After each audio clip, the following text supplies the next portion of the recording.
Well, dear, welcome to season 6. I like being dominated. I just want to put that out there. I like being That's right. dominated. Well, have I got an episode for you then, dear? Oh shit! It's the episode we just watched called The Dominators, Oh, a very shit! sexually charged Ooh. Episode. Yes, very. There was some So- seed. There were some There nipples was. and some penises and shaped ships. I might add. I should Yeah. say they were shaped ships, but they flew through Shape the air ships. very quickly and very aggressively. So, dear, tell me what happens Well, in The Dominators. some people get dominated. That's what happens. And It's so delectable. It's so good. God damn it. Don't make me laugh. I break character when you make me laugh. Sounds like a you problem. Ah! Okay, they're the Dominators. They're gonna dominate. We see some spaceships flying through the sky in formation, going boop boop, and then we see they're landed on a mountain, and the door opens up, and it's a confetti man that looks like an almond, and he's followed by another, and they need fuel, and it's a commander and a probationer. They take the native living creatures as slaves, and they want the quirks to look at the drilling sites and figure stuff out, and we see a penis moving through the fog, and there's a man in a dress inside of it. There's actually 3 men in dresses. They're not really dresses. They're more curtains. I conceded later that they looked more just like they wore some curtains, honestly. There's... Yeah, it's me who was telling her that they actually look a lot worse than they actually are. Yeah, because I was kind The of... fabric was just so thick. Yes. I sort of was in the interest that they were like prom dresses, because they were like, basically if you bunched up a bunch of curtains, wrapped it around you, and put a belt on, like it'd be a prom dress, right? But they were just so thick that they were just curtains. That's all they were. There's 3 men, 1 woman, and they're all headed to the island of death, apparently. It's very radiated, and there's a survey group there to look at it and tell people that radiation is bad, but they're here without permits, so they're illegally here. And they can't get too close, but then they get too close and they crash. So, Yep. Yeah. Whoops. Whoopsie. But the radiation is registering 0 for some reason. That's weird. So they don't think that they're actually there, and they all go outside and they look around, and the almonds are still hanging out, and they see a bunch of dress people run towards them, and they're like, that's weird. And one orders the quirks to kill them all, and they're like, all right, and he kills them all. And then the one pilot dude, who I just called Pilot for like the rest of the episode, walks around going, oh no, all my friends are dead. And then the TARDIS swoops in behind him, and he doesn't notice. And the Doctor, Jamie, and Zoe, new companion.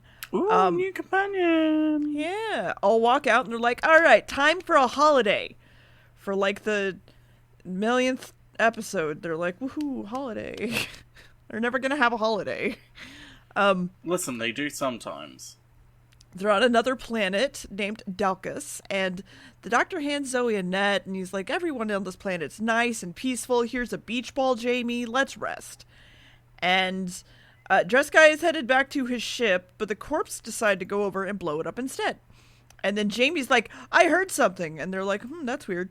And they see a building that's pretty blown up. But Zoe, who is a smart egg, goes, look, there's actually like debris and stuff from years and years ago. This was forever ago. It's probably atomic blast. And they're like, all right, cool. So they go inside the building. It's more interior part. And it's a museum. They were peaceful, but they have a war museum. And Zoe goes, look at, and points at some bodies in the corner, but actually they're just dummies. But I think actually they were real people, just dressed up and extras. Oh. I'm pretty sure I saw them breathing. And Zoe's like, you made sure to check the radiation, right? And he's like, yeah, I'm pretty sure. And they turn to head back and turn around seeing people in radiation suits at the door, and that's weird. But it's more curtain dress people, and the leader is worried about their radiation, so they're in the decontamination. And they're like, all the meters are broken, obviously. There's radiation here. I know there is. It's been here for 172 years. And they finally let them out, and they're like, why are you here? And when did you get permission to land here? The doctor's like, I'm not sure why there's war stuff. Wars have been abolished. And he's like, yeah. And the crew is part of a university expedition to research. They don't explain what yet. The Seventh Council made researching nuclear energy and tested a device here. So it's no longer researched. So... Oh, okay. They're a research crew that isn't researching. Who needs to research? Mm-hmm. Basically, they keep the island as a reminder to never be bad and do war. So. Oh, well, war is bad. Yes. Never forget. So the almonds are all arguing about why the ship was destroyed. And he's like, all right, well, the drilling sites are ready to go, so let's go do that. And ship flyer guy is checking out the TARDIS, and there's like this weird X by it, and it's a drilling site, apparently. And a man in a radiation suit sees another big X in that original museum building and goes, hey, a flight dude, hey, I know you. And they're like, we gotta go. So they leave. And then the almonds walk in to look around, and they see the museum. And they're like, if they have weapons, we need to worry about these people. He's like, but everything is primitive and old, so maybe not. And the doctor and everyone is having a drink together and talking, and the university is taught to accept facts that they have been given, and they're like, you're here, and that's what matters, so I believe that you're here. And the ship driver heads back and says, hey, we should leave, and survey leader is like, I think the doctor is the people that you brought, and everybody's lying. And they hear that the TARDIS might be destroyed, and Jamie, the doctor, go, oh no, and leave. And then they're trying to call Ship Guy's father to talk to him and shit. And it's some weird interference caused by robots. And Jamie, the doctor, find the TARDIS is okay, though. But they do see the mark on the ground and some tracks walking away from it. So that's weird. So they find the almond ship and just kind of look at it. And then the packet of almonds? Yeah. The emerald ship. Emerald ship. I'm glad you understood that. And they just kind of look at it some, and Jamie's like, no, I want to leave. And the doctor's like, no, I want to go on it. And Jamie's like, no, please. And then they go on it, and then they see some robots and an almond at the top of the hill, and they're like, oh, no. And then that was the episode. Yeah, what an episode. Yeah. Am I right? Yep. So, the Dominators.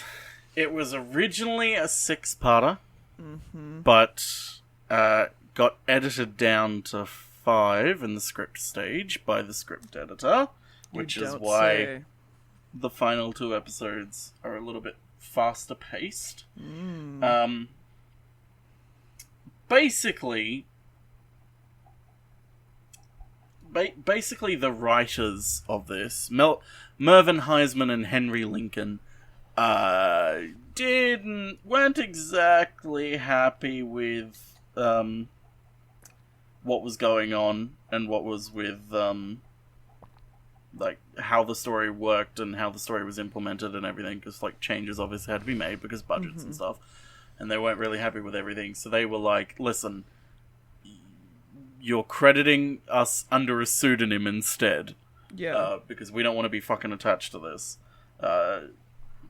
They initially had a Yeti in Scotland and Jamie departure story, because in season 6, basically, Jamie was like, Fraser Hines was like, might be leaving, I don't really know, because his agent was like, hey, I've got all these things lined up for you now you've been in Doctor Who, there's like all these things lining up for you, including the possibility of becoming a pop star, which, okay. What? Listen, the 60s were wild. Okay. If Leonard Nimoy can become a music star, is he? so can Fraser Hines. have you seen the albums of Leonard Nimoy's, like, No. singing and talking and the fucking song about Bilbo the Hobbit? Oh, that was him? That was Leonard Nimoy. Okay. The only, like, pop star TV actor I think of is David Hasselhoff. Billie really. Piper? No. Oh. Because she was a pop singer before she was Rose Tyler.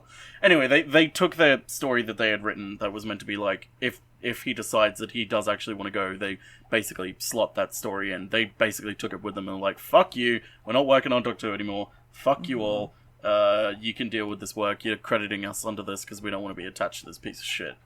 And that's how we get the Dominators. Anyway, what happens in episode 2, dear? They decide to bring the Doctor and Jamie inside instead, and they look around going, whoa! And they're like, hey, we're the Dominators, we're gonna dominate you. And stand by the wall or else we'll kill you. And then they pin Jamie to the wall. Ooh. I believe they stick him to the wall. Do they sonic plan to waves. dominate him, dear? They do. Oh. Apologies to any asexual listeners this time around. Anyway. Well, not asexual, more sex repulsed. Yes. They're gonna probe them and shit. That's not me making a joke. They are literally going to probe them and test them. But Jamie first. Where are they? How are they probing them, dear? Well, one puts a piece of plastic on from a previous episode and looks at Jamie for a while, and he's like, all right, info, hold this light over him. That's how you probe people. You grab a prop from a previous episode, put it on your head, and boom, you've got yourself a prober. Yes. They're gonna I'm so glad you recognize that, by the way. Because I hate that stupid thing. It looks like a folder holder or something, or like a paper holder. It looks like you know those mini laptop tables that you put on your desk so your laptop's higher. Yeah, yes, that's what it looks like. It literally just looks like a prop something up. Oh my god, I fucking hate with like them. some glasses pasted on it. It's great. I love it. Or alternatively, you like rest a book in it so you don't have to hold it. Like you could eat breakfast or some shit. God. Anyway, they decide to test the Doctor, but not the same way because they're going to be the same. And no one here asks questions or anything on this planet, so they're going to travel to the capital. Zoe and pilot dude, and go talk to people there, but there's only 2 people per capsule. And there they go. Whee! It's very intimate. It's fully automatic. Whee! And it looks like a nipple. Whee! It does. Everything in this episode looks like a nipple. It fucking does. Well, there's one ship that looked like a penis, so...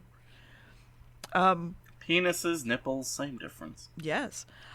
They walk into the meeting that everybody's having instantly, and they're like, hey, where's Dad? And they're like, we don't believe that any other planet has life on it. And he's like, hey, okay, cool, a spaceship landed? And they're like, haha, no. And then the director shows up, and he tells the council to, like, fuck off while he talks to his son. And he thinks that his son took Zoe to the island, of course, but he didn't get scolded, prosecuted for it because he didn't want to start a media outrage. Well, you know. No, I'm just letting that one sink in a little bit. Listen, all I'm saying is that the quarks are fake news, dear. Shut the fuck up! Oh my god. I'm so sick of hearing that. I want you to know it was killing me to say that. I'm so sick of hearing that. Anyway, let's move on. Zoe mentions that she flew in on her own ship, but they don't believe her, and there's no proof. The director doesn't believe anyone still because there's no proof. And while they're thinking about this, the Doctor and Jamie are trying to figure out what the intelligence test that they're going to be put under is. And the Doctor realizes he can move after a minute, and they all try to scoot away. And they stop him and go, no, do this puzzle. And they're like, okay. Put these blocks in these same shape holes, But also this laser electric thing is going to shoot into your hands every few seconds for no reason. He acts really stupid and then tells Jamie to do the same because a smart enemy is far more dangerous than a stupid one. They force them to sit on something. I don't really have a name for it. It's like the center thing with the floor being electrocuted and say, get up. And they're like, but it's electrocuted. That's weird. Oh no. And then the fucking leader dude comes in and goes, this is dumb. You could have just jumped. It makes a circuit. And they're like, okay, well. They're like, you very clearly don't know about electricity. It's like, I don't know. I don't know. What is this, Jamie? Yes. Back at the survey room, they don't know why there's no more radiation. That's weird. And then back at the doctor is brought back to the museum and told to explain what one of the guns does. And they kind of bullshit around it, and then Almond tries to fucking shoot the doctor, and he's like, you're not stupid. Like, I know you're not stupid. You know what this does. And he's like, no, that's scary. Even though I almost died, that's very scary. There's other clever people on this planet that tell me what to do, and they go, oh, okay, got it. Okay, bye. Don't come around us anymore. And then back at the council, they're trying to figure out what's going on, and Zoe is needing a clothing change, so she takes down some of the curtains, but it's more like... we'll get to that. Doctor and Jamie are sent back to the Capitol as well when they get back, and the survey crew is worried about the robots, but Leader disagrees, so they can go check it out themselves. And Zoe comes in lingerie. It's literally lingerie. It's literally lingerie. Like, if it was just a slightly bit more opaque, then it would just be straight up lingerie. I feel like it's like obscured enough that you can't entirely tell that it's see-through if you're not like looking directly at it and like see that she's wearing something dark underneath there to like obviously cover her underneath. So it's like, I can kind of see it, but at the same time, yeah, it's 100% just the fucking... It's just lingerie. Mm-hmm. Not very sexy either. Yeah. It reminds me of, you remember in Austin Powers where the boob robot, the boob Gatling gun robot? Yes. It's that exact kind of lingerie. I hate that. Right? Keep going. Okay. The almonds are doing commands and shit, and they see the survey crew heading towards them, and there's no robots though, so this must be fake. Let's go inside. And they go inside, and the ship is empty. That's weird. But then there's suddenly a quark and an almond, and they force the leader to not move, and he's like, oh boy. Everyone's on the wall. Let's check them out. They have 2 hearts. Cool. And Zoe and the driver are headed back. Well, the doctor is headed off to the Capitol, so they probably passed each other. And the robots are at the survey center, and everything is getting headed back, of course. And the quarks are to recharge, but when Zoe gets there, there's no one? That's weird. So no one. The quarks are told to destroy the survey center. And Zoe does a scream, and her scream is actually not terrible. And no, it's not. She's very good. Yeah, and they can't seem to get out. They're trapped. More screaming. And can I just mention previously, when the doctor was flying to the Capitol, he just had like a snack with him. Do you want to know what that snack was? Was it a burger? No, I'll tell you after you finish the episode. Well, that was the episode. Oh, okay. Well, it was a bag of jelly babies, which, if you know anything about Doctor Who, and anything about 70s Doctor Who, jelly babies are synonymous mainly with the 4th Doctor. What's a jelly baby? Oh, you sweet naive child. Like Sour Patch Kids? Kind of. Okay, keep talking. Kind of. I'll figure it out. I assume you've Googled it? Yeah, I'll figure it out. Don't worry about it. Go ahead. They're essentially children-shaped jellies. Okay. Soft jellies. Okay. Kind of like Sour Patch Kids, but not sour. Yeah. yeah, it's kind of synonymous with him, because he'll constantly carry around the bag and offer it to people, even villains, just sort of ask if they want one. But yeah, the second Doctor has some as well in this, which is nice. So basically, the thing that kind of prevents this episode from seeping into real mediocrity for me, is the Doctor and Jamie. It's the Doctor and Jamie, and would you be surprised that a lot of their dialogue and the way they act in certain scenes was just completely improvised by them? No. Because they were like, no, we should do this instead, it'd be a lot better. No, like, for instance, when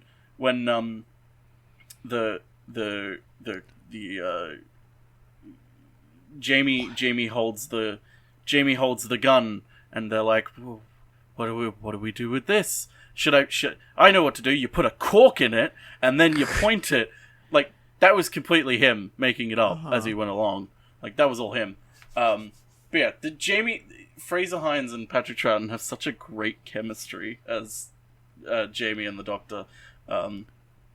And everyone knew it, because basically Patrick Troughton...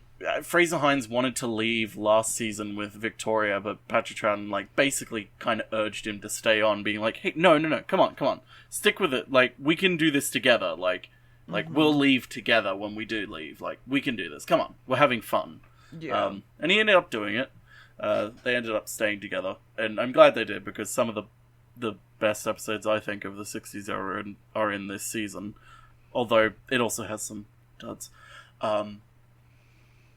But yeah, without it, it would have been dry, dull, slow until the final 2 episodes, which were basically rewritten by the script editor, because he had to edit down 1 episode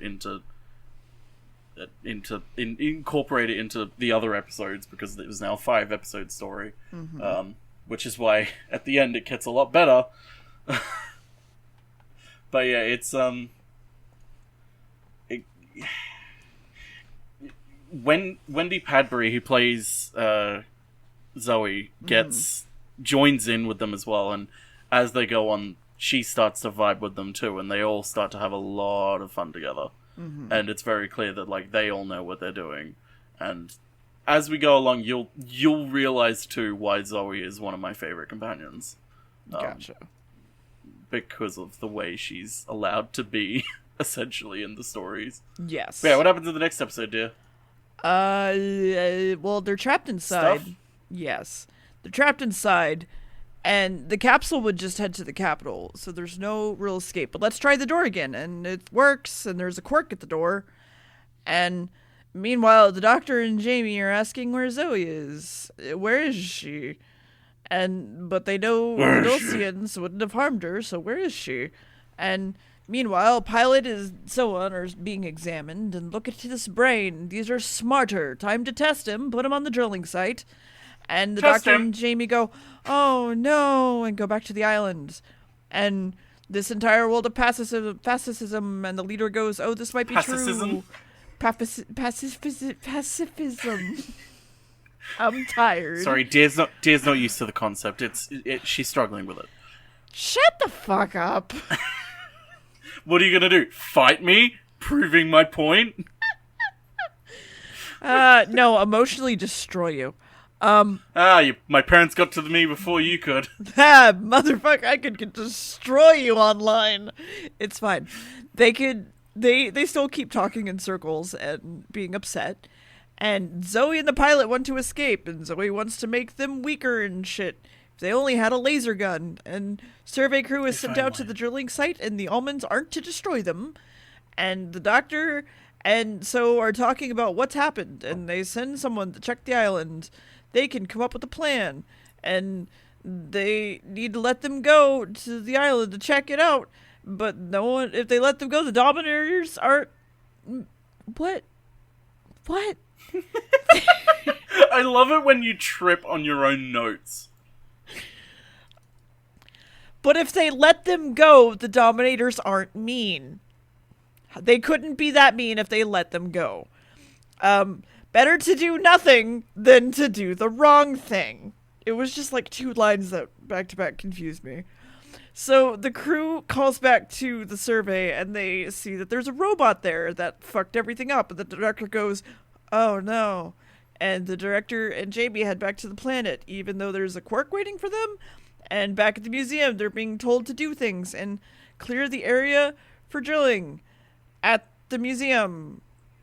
Lol. And they escape where they can go, where there's no... They escape. Where can they go? There's nowhere to go. Zoe good. You know why you said Zoe? Oh no, that was later. I have no idea why you said Zoe good.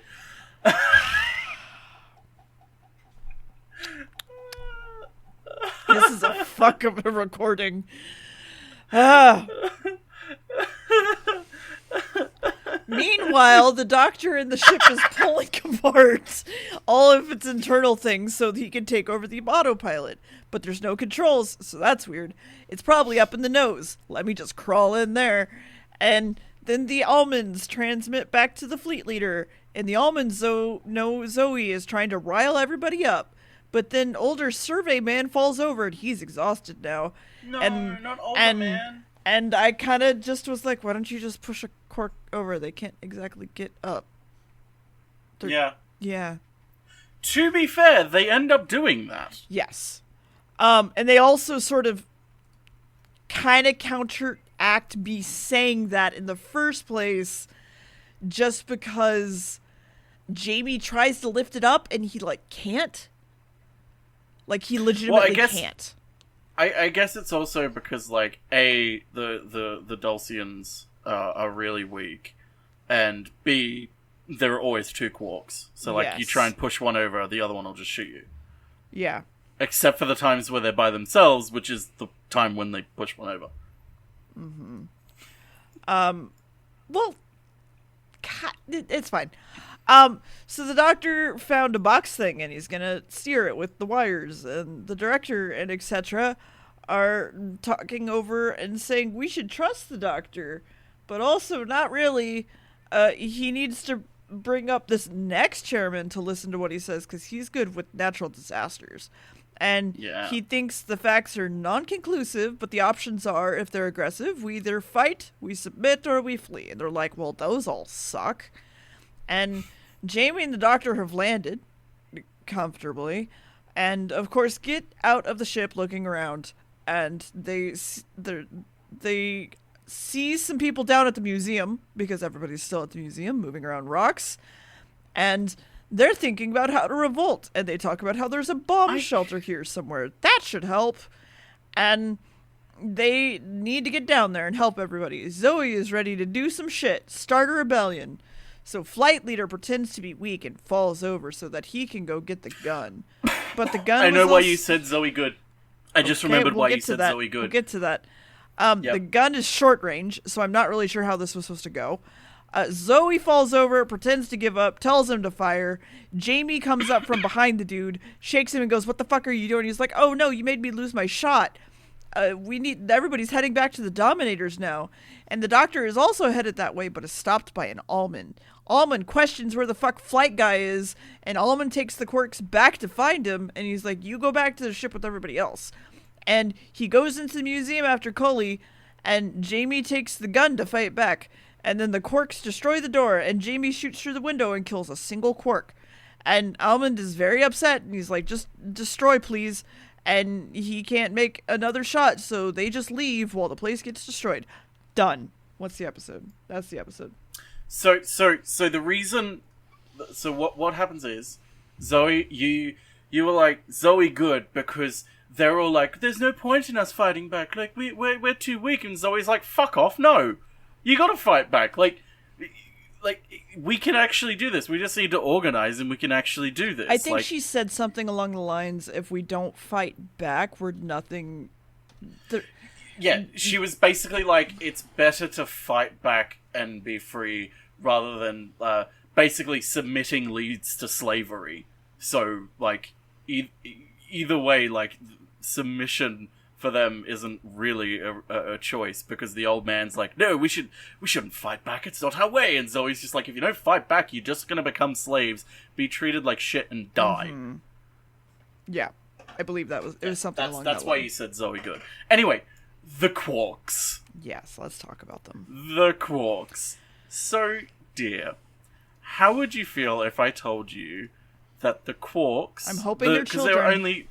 There are only 3 operators for the quarks. They were all school children. Good. From a local public sort of acting school. Mm-hmm. So I just... the voice was all one woman who basically tried to do a childlike voice to sound like a schoolboy, which is why it sounds that way. The quarks were kind of meant to come back. They were meant to, but then of course the author thing went down and they decided not to, because the authors didn't want to come back. So the monsters that the author created never came back, because remember, some authors were able to negotiate that they got to keep the rights to the monsters that they created. And characters too, which is why certain characters that you'd think would show up multiple times only show up once. But the kids apparently enjoyed it. They enjoyed it all completely, and the adults liked having the kids around because they were super energetic. So it was basically like having like hype men constantly around you as you were acting. The director inadvertently caused hilarity by ending a convention anecdote with the words, "And the best part was, we all got a schoolboy to take home with us." Yeah. Which is not exactly the best way to phrase that, even though you know what he's saying. Yeah. But it's like... yeah. Probably not the best thing to say, considering the BBC or British television already had a problem with a notorious pedophile in Jimmy Savile. So yes, although that wasn't discovered until decades later, which was disgusting. So Doctor Who kind of boils down alien invasions to 3 archetypes: subversion through enemy brainwashing. Bad guys finding a sneaky way past defenses with something seemingly innocuous, or a full-scale assault. The last one is, of course, the most expensive and difficult to pull off convincingly, so they tend to not go for it. Nevertheless, invading monsters are generally just Nazis in disguise in some form, just as sinister masterminds are generally communists, even though the plots derive from paranoia about communists, Victorian shockers about foreign hypnotists and anarchy cells. Also, basic things like aliens are a basic construct of xenophobia, and the fact that hatred of the Nazis during the 60s and 70s had more to do with the fact that they were German rather than any ideological distance, which is why the punk rockers of the late 70s wore swastikas not because they agreed with Nazi policies, but because they were wearing it to rebel against their parents, because basically Churchill was a master spinman of a master spin doctor. Basically the entire country had boiled down the war to everything went perfectly, everything was great, we're perfect, the German Nazis were terrible, and anyone saying otherwise, anyone saying that we did anything bad or that we're bad in any way is not real. They must be the enemy in some sort of way. Basically trying to cover up their culpability and what went on during the war and what led up to the war. Which every country did. Every country.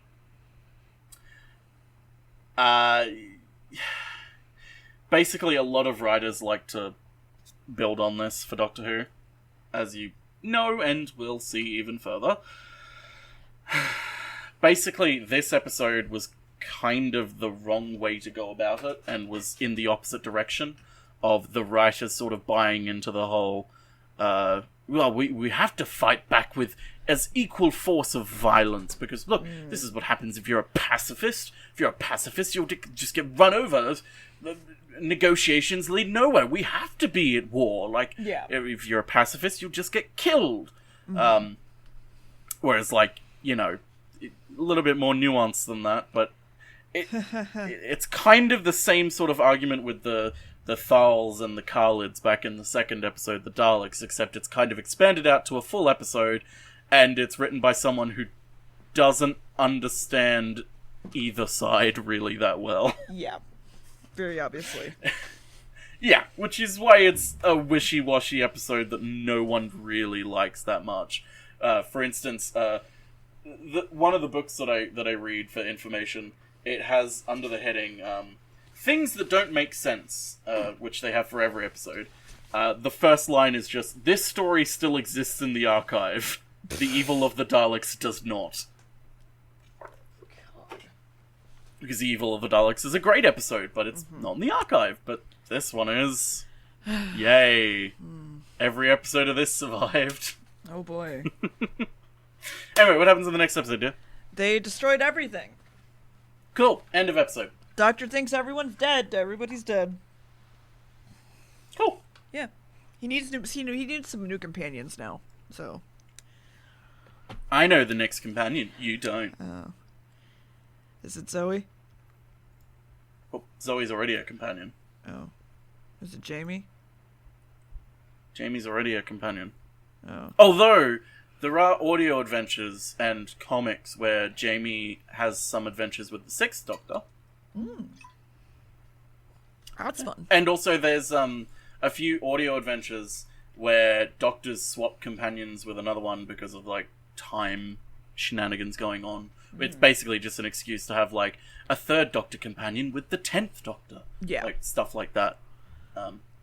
Because, I mean, everyone loves episodes like that, because it's such a great thing. It's like, highlights how different Doctors are and how the companions react to a different person, because very few companions get to interact with multiple Doctors. Yeah. Yeah, anyway, keep going. Well, the Almonds are upset because one disagreed with the other about destroying, so they send out everyone to clear out the rubble except for the Doctor and Zoe. They had a lover's tiff. One guy is being rude and violent. He's not a good Dominator, and one doesn't think that everybody here is harmless. And the other one, the leader dude, does. So that's, So he's now threatening leader and shit at, I don't care. I don't care. There was an argument. A Quark is told to restrain aggressive one, and he submits before Quark leader goes back to the Doctor. Aggressive is sent after the survey crew, and leader wants to ask the Doctor questions. Aggressive takes the old survey guy away, and the two young ones to clear the site. And Jamie and Flight Guy are in the bomb shelter, apparently. And more people know about it than you would expect. But there's a bit where he also looks up Jamie's kilt. Well, okay, it's not a bit. We made it a bit, because we kept joking about it. No, he looked up Jamie's kilt for like a It does kind of look like he's looking up Jamie's kilt. Yes. But it's really stuffy in the shelter, so they might be suffocating. The Doctor is being questioned as Zoe is taken hostage. The Almond wants to go to the capital, and the Doctor says, "I know of a capsule, but it won't transport a Quark unless we take out a turd." And he's like, "Okay." And the Doctor wants to investigate the Dominator ship so they can figure out what they're looking for around the area.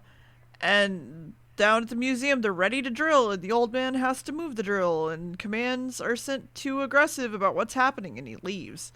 While Leader sees the capsule and says, "Okay, we can repair this." So Aggressive is in charge until Leader gets back, and Zoe tells the Doctor about the bomb shelter. Jamie and the pilot are trying to get out the door and climb out into the museum, and they see the Quarks fucking with the dig site again, so Jamie wants to attack them. And Jamie is throwing rocks at the robots because he's, Scottish. And Scottish. He fought Britain for a while. And it tries to shoot back, and it misses. And Cully also throws a big old rock down the hill and smushes it. And Aggressive sees that another Quark is destroyed, so they need to check it out. So the Doctor decides to look around the ship, and Zoe's like, "Oh, it has to be this. Yeah, this. Let's open it up. It's probably electromagnetic, probably not." And they take the cover off to look, and it's an atomic reactor, but without a reactor. It's reactive at least, and it sucked it all up. It sucked up all the radiation and stored it. Aggressive comes up and says, "Who killed a quark?" And then shoves the old man down, and he screams, "Destroy!" And the directors are still arguing, and an almond walks in, and he's like, "Do not define me, I only respect force!" And then he fucking kills a guy. And I don't want your assistance, I only want you as a slave. Aggressive asks others about who killed a quark, and they start to try and defy him. So they torture the younger guy, and Girl's like, "Okay, fine, it was probably this guy, he's still around." And she's like, "Okay." While the Doctor and Zoe are looking around the ship still sort of, it's weird that they're planning on drilling here instead of where the radioactive stuff was found. So that's weird. And why are they drilling in a square? Aggressive comes back and goes, "Where's Jamie or I'll kill you?" And then he kills the old survey man, and then they ask the Doctor, or they'll kill him, and then that was the episode. Did they kill him? No. I mean, we don't know. Oh, well, spoiler. Well, I mean, like, in this episode, like, I don't know.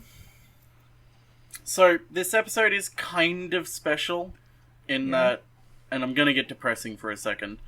At a convention in, I believe it was Georgia, in 1987, Patrick Troughton was at a panel, and he requested that they show that episode for it, because it was his birthday. They're like, "Show an episode."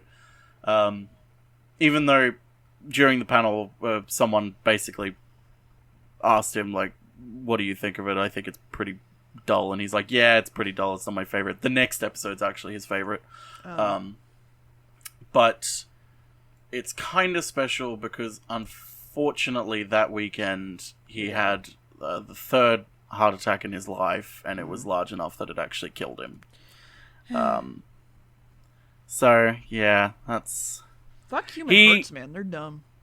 Well, to be fair, he was a heavy smoker, then he quit in the 60s, and then he turned to alcohol, and he was a heavy drinker. And he was told multiple times by his doctor that, like, hey, you need to live a healthier lifestyle. Like, even just cut back and try and eat healthier, do a little bit more exercise. But he's like, fuck you. I live how I want to live. But he was always great. After Doctor Who, he wasn't one of the actors who was like, I don't want to be involved in Doctor Who anymore. He constantly would go to conventions and stuff, even in America, like I said. Other countries he would go, because he just loved talking to fans and everything. And it kind of continued in his family as well, because both his kids, David and I've forgotten the name of the other one, were both in episodes of Doctor Who, and both are actually kind of involved in Doctor Who in certain ways. So it's kind of endearing the way that he's still involved with Doctor Who, because Doctor Who is one of these... It's one of those pieces of media where it's like, once you're in it, you can essentially milk that until you're dead, and even after you're dead.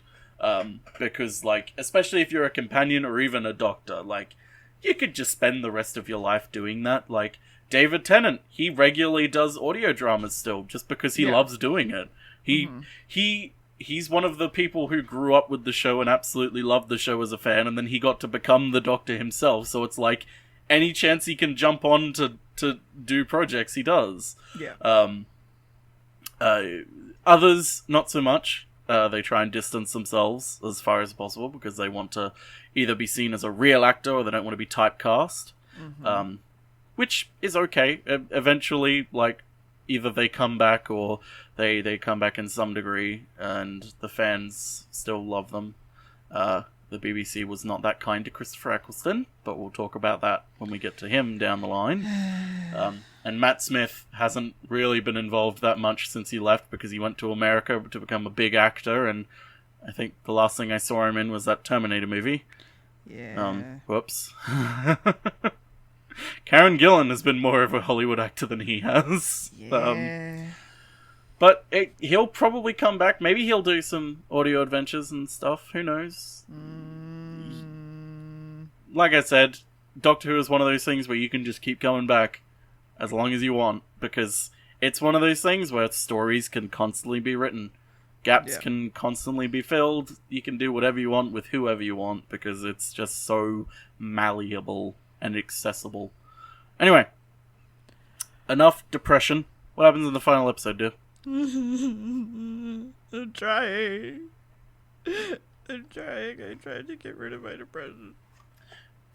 Peel the shell, dear, and access the pistachio inside. Ooh, almond. Well, almonds don't have shells. They have, like... Yes, I guess they it's do. a shell. I guess it's a shell. I would more call it like a skin. No, it is a skin. It's not a shell. It's a skin. Wait, I'm thinking of pecans. Never mind. Leader comes back and asks what the fuck Aggressive is doing, and why isn't the drilling started yet? And why is he killing more people? He's being dumb. Put rockets in the holes. Do it. We need to get the seed device out. There's a device almost at critical mass, and that's the seed device. I will plant the seed device. It's going to put it explode. I will put in the seed device that will explode and spew hot liquid all over this planet. They're going to put the seed device that is almost at critical mass into the hole where it will explode. And cause We'll get to that. Steamy. We'll get to that. Liquid. Leader goes to check if they were given slaves or not, while Aggressive goes to recall the quirks.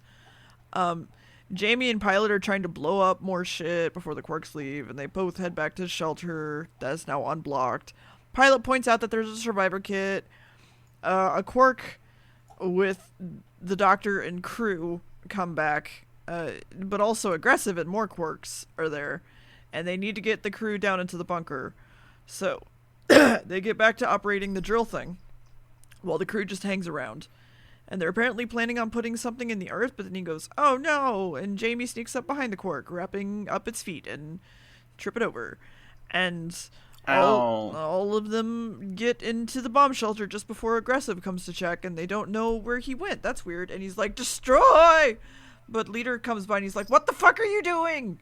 And the quirks have almost no energy, and we need them to finish drilling to destroy the planet. And Pilot finds out that older guy is now dead, so that's fun. If they destroy the planet, it will give them fuel. Because they don't have a reactor, just a radiation sucker. It's the radioactive particles that they want. Why would you have a nuclear reactor aboard your ship, dear? The Daleks had a nuclear reactor aboard their ship. Yeah, and look what happens to them regularly. They get defeated. I was gonna say, they don't get blown up. But yes, they get defeated. Well, they do regularly. Alright. Wait till we get to the 70s. If they throw the atomic seed device into the hole, and the rockets will break the crust surface and shove it into the lava, because the crust is really thin here, it'll make a volcano. And then the thing will explode, and it'll be a big old radioactive fuel thing, and the entire planet will be fucked. But if they dig a tunnel towards the drill hole and catch the seed, it won't fall in. So the Doctor takes the medical kit and makes some bombs. And the Doctor also takes his sonic screwdriver to make a sonic laser thing. And they start digging into the wall. And the Dominators continue their drilling, and they're ready to go. And the Doctor makes tiny bombs, gives it to Jamie, and they go outside. And Leader is upset that so many quirks are dying, and Aggressive hears more explosions, and he doesn't want to disobey orders, and he's like, destroy... Continue drilling, I guess. No, because he realizes that, like, he's like, if I stop now, the drilling will stop, and he's like, wait a minute, that's what they want, isn't it? Yeah. And Leader comes to yell at Aggressive and wants to make sure that they have enough power to drill, and they do, because the robots hug. And the hole is taking a really long time. There needs to be more explosions. But they blew up a drilling quirk, so that's cool. And Leader is like, I'm just going to go destroy them, and you can take care of this. And Jamie and the pilot seem to be surrounded, but they run up a mountain. And we had a whole argument about who was right about something. And Leader takes some pot shots at them while they go, because the robots can't climb up a mountain, apparently. That was never stated earlier, but whatever. And Jamie and Pilot head back to the bunker because Cully is injured and the plan is going badly. And the Dominators are finished drilling and the Doctor still has a few feet to go. But then suddenly we hear, "I got through! Woohoo!" And that literally is the sound clip. And the leader is ready to do their shit and the Doctor catches the device as it goes down. Yay! And it's entirely sealed though. There's no way to get it open and stop it. So they need to get it off the planet without it harming anyone. So everybody was ready with the plan, and they are to go tell Capital that there's going to be a volcano here probably. And the Doctor plants the seed back on the Dominator ship, and then like he runs away. And the Doctor rushes back to the TARDIS, and they hear the rockets going off at the perimeter holes, and then the bomb goes off, so those are dead, and there's no explosion. He's like, "Oh, it's fine. It's just a volcanic eruption happening." And Jamie's like, "That's great. We're still on the planet." And he's like, "Oh, no!" And they run off. And that was the episode. And that's it, because he notices lava is coming, so he's like, "Oh, shit, son. We gotta go. We gotta go, Doctor." Anyway. The Dominators. Hope it wasn't too hot and steamy for you, dear. It was a little rough. I was a little bit thought you like it rough. You fucking walked right into that one. I did. I admit that. I did. I, left a gap there being like, does dear really want to walk into this? I was like, I guess they do. I guess they do. Damn it. How would you rate this one, dear? 5. 5? Yeah, maybe the last episode would be higher itself, but, this one, just... Well, to be fair, the last episode we didn't actually watch. You mean the episode before that, the last episode that we actually watched? The last part of this episode. Oh, you mean the last part of this episode. Yeah, the last part of this episode really picks up and starts to be entertaining. Mm-hmm. I think we both had the conversation of, I think we were only really engaged at the end, or were we engaged the entire time? I can't tell. Well, I kind of realized that, I think episode 3 is where I started really latching on to things that were going on. Episode 1 and 2 was, really slow. Yeah. But there are a lot of moments in here that, are things to come. Show things to come of, Zoe being an equal to the Doctor with her intelligence and actually being useful. Zoe not taking anyone's shit. Jamie and the Doctor goofing about together. Jamie fighting back. Mm-hmm. All these sorts of little things that are going to come up a lot in this season to come. Honestly, the fact that, the last 2 episodes were, a little bit, quote-unquote, rushed, I was just like, yeah, okay, I'm here. It was faster, it was a little bit easier to watch. That's the thing. It's like Doctor Who in the 60s was meant to be this slow running thing because they wanted it to last 6 episodes because they needed 6 episodes for it. So it's stretch your story out to 6 episodes, but it's a lot of them would work a lot better and faster pace as 4 episodes, which is basically the perfect episode amount that they get to. They're okay, 6 will hold for special occasions when we have a really good idea that can last this long. But 4 is generally what they stick to when they finally get to acknowledging that that's what works, which is not for a long time. I mean, to be fair, they then mix that up again, and then things change. But yeah, so what do you think of Zoe so far? I like her. That's good. She actually had a conversation with the Doctor where she was figuring it out before him, and he was like, "Can you please let me figure it out?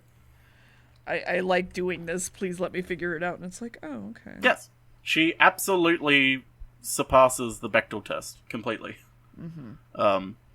Even though she doesn't really have many women to talk to, because again, Doctor Who. But she does. They surprisingly just let her be a character. They don't try and force her into they don't try and force her to be Victoria too. Because, she's basically the polar opposite of Victoria, and that's why I like her so much. Because Victoria is, meek, constantly screaming to the point where they make her screaming a plot device because, it was a joke amongst them. Constantly getting captured, does nothing. Whereas, Zoe, a go-getter, constantly is arguing with people and never lets people boss her around, and she's never one to just sit around and wait. She'll constantly go off and investigate things on her own, out of a sense of, well, I don't want to sit around doing nothing, I want to be useful. But she is absolutely... This trio of the Second Doctor, Jamie, and Zoe is one of my favourite combinations, because of the way they all work and all the characters themselves. So this season really is going to be a joy for me, because it's one of my favourite. I have, 3 or 4 favourite combos, and this is, number 2 on there. So, I'm hoping you enjoy most of this season. We'll see. Doubt you will, but we'll see. Who knows? Because there's an 8-episode one and a 10-episode one. And I know you don't like long ones, so... But the next episode is, I would argue, is one of, if not the best 60s episode of Doctor Who entirely. It's Patrick Troughton's favourite as well, so... When do I get my cool metallic-y suit that I drew myself in? You could make that if you want. That's Zoe's suit that she has when she's introduced in her episode, which is the Wheel in Space, which unfortunately we didn't get to watch right now, because they haven't reanimated it yet. Never mind. But that's what I meant, when do I get to see that outfit? But never mind, I guess. I think she goes back into it. I'm not entirely... I can't remember entirely. But yeah, it is a pretty... It's a pretty decent outfit for her, considering some of the outfits in the show. But yeah, it's I'm cautiously excited for things to come. I'll just say that. Yeah. So, anyway, 5 out of 10. I'm happy with that. Next week, The Mind Robber. Ooh, what could that mean, dear? Hey, can you give me the... Fuck, I forgot what it was called. The thing for the Mind Robber? The... Synopsis? No, the puppet joke. Oh, this... the production code? Yeah. Okay, real quick, just before we say goodbye. Doctor Who DVDs, some of them have Easter eggs on them. And the one on this one was a puppet theatre. But sock puppets? It was a sock puppet theatre of, basically nothing but jokes about production codes of, give me the code for this one, K. No, okay, give me it, it's K. No, give it to me, K. Well, then give me this one. I want this one. I want these two, then. You are? Basically, are you? Dumb... I'm asking for this code, are you? Yeah, are you, yeah. Because that's the way Doctor Who production codes were. They were letters and they were numbers and letters. And then the final one, which was, what was the production code for the Face of Evil? And he's like, are you sure you want this one? He's like, yeah, I want to know. Are you sure? He's like, yeah, I want to know. 4Q. Yeah. And he's just like, fine! Yeah, Scottish Falsetto Sock Puppet Theatre is what it was called. Yes. And the skit was Catalogue Doctor Who. It's great. But yeah, it's... The little Easter eggs like that are fucking hilarious. Dear would probably disagree. Anyway, next episode, Mind Robber. Any closing thoughts, dear? Nope. Bye. Bye.